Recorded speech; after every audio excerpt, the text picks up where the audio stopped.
Olá, Fernando, tudo bem? Boa tarde a você e a todos os que acompanham o Nocaute. Esse pacote que foi oferecido pelo ministro da Justiça, o Sérgio Moro, contém inúmeras propostas de alteração do Código Penal, do Código de Processo Penal e da execução penal. É claro que são inúmeras propostas e nós precisaríamos aqui de muito tempo para examinar uma a uma.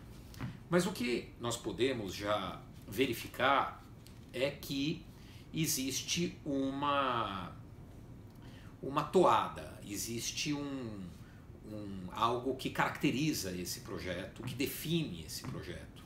É um projeto, obviamente, que pretende limitar o direito de defesa, pretende limitar a defesa no processo penal, pretende o aumento de penas e pretende um maior poder às autoridades investidas da acusação e da investigação criminal. Eu posso até apontar alguns pontos que, no meu entender, são até positivos, quando, por exemplo, o decreto prevê uma expansão do conceito de legítima defesa. A legítima defesa hoje no Código Penal ela tem uma definição extremamente abstrata e que cabe a caso os intérpretes entenderem se o sujeito agiu ou não agiu em legítima defesa.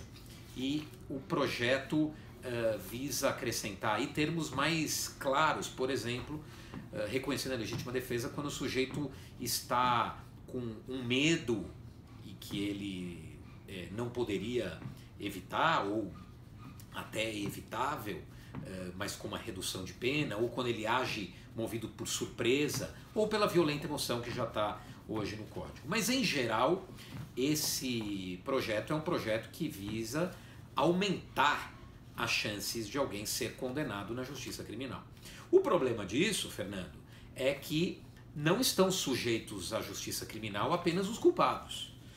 A justiça criminal ela tem a capacidade de atingir a todos. Todos nós corremos o risco de sofrer um processo criminal, sendo inocentes ou sendo culpados. O processo serve justamente para peneirar, para filtrar e distinguir quem é culpado e quem é inocente.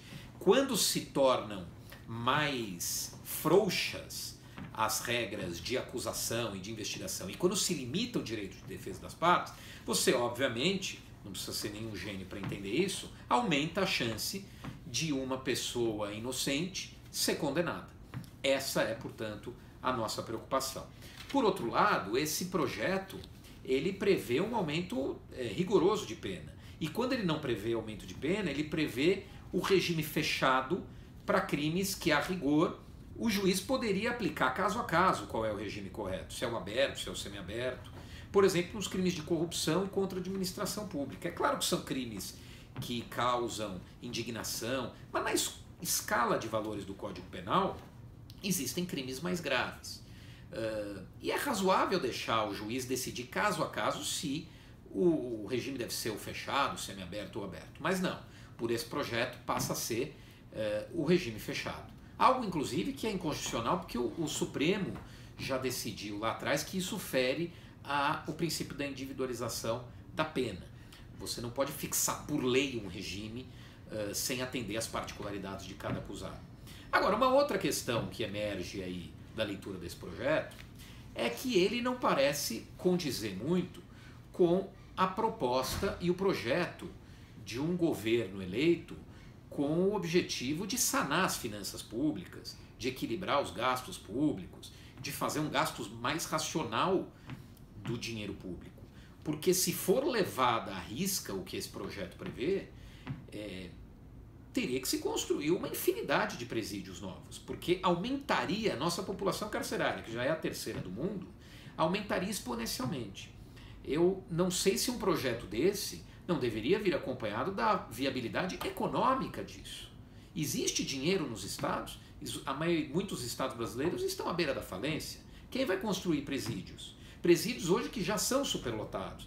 Nós temos uma situação indigna de vida no cárcere.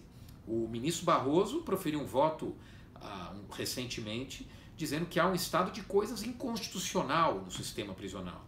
O nosso sistema prisional é alvo de inúmeras denúncias em organismos internacionais. Nós não respeitamos princípios mínimos e básicos da vida carcerária. E nós ainda vamos aumentar a situação carcerária dramática, que inclusive foi o que levou em muitos estados, como em São Paulo, ao crescimento do crime organizado. Então me parece que o projeto, no afã de resolver o problema da segurança pública, ele está novamente incorrendo naquele mesmo erro do passado, e que foi muito bem destacado por um artigo do Drauzio Varela ontem na Folha de São Paulo, de achar que com aumento de pena e restrição de direitos vai se resolver o problema da segurança pública e da violência urbana. Não é assim que vai se resolver. Veja que, por exemplo, no crime de homicídio, que é talvez o dos que mais causam desassossego ao país, a proposta é tímida, a proposta é de restrição de direitos. O sujeito não pode mais discutir a viabilidade da acusação antes de ir a júri. Ele vai rápido a júri. E o pior, saindo do júri, ele é imediatamente preso, ele não tem direito de recorrer. Nem nos Estados Unidos nós temos um processo dessa forma. Porque nos Estados Unidos, pelo menos, o sujeito que é absolvido, ele não pode ser acusado de novo. Ele não pode ser mandado a novo júri novamente. Aqui pode. Ou seja, a gente está entrando para um sistema em que a acusação pode tudo e a defesa não pode nada. E o que é mais importante, mecanismos de melhorar a investigação, de imprimir novas técnicas, sobretudo nos crimes de homicídio, que tem ainda uma forma de investigação típica do século XIX, continuarão da mesma forma. Isso, portanto, vai servir mais como um analgésico para a população sentir, achar que algo de novo está acontecendo, quando na verdade, seguindo aquela máxima lampedusiana, é para mudar as coisas, para na verdade tudo permanecer como está.